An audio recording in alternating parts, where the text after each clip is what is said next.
Bafowethu ngisestudio la ngicabanga inqhawe kithi bafowethu uTshathuGodo ukuthi uyavotelwa phela. Lapha uvotelwa kuma favorite radio personality kulapha ku DSTV. Uyamvotela sifuna abuye nayo uNtshatha lendondo.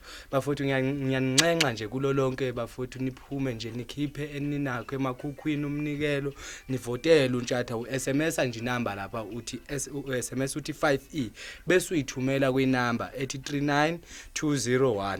Ngiphinde futhi uthi SMS ku 5E uthumele kwinamba ethi 39201 kuNtshatha uthumelela uNtshatha lapho uyobe sebuya nayo ke indondo bafowethu. Ngiyanicela amageza namagezakazi lisizwe sonke sikaMthaniya sikaphunga noMageba asisupporteni naye eyangakwethu bafowethu iqokiwe lapho ukuthi iyosilandela indondo. Mina ngiyathemba ukuthi uyosilandela ngokuma kweni nje bafowethu yini eniyokwenza ukuthi abuye nayo.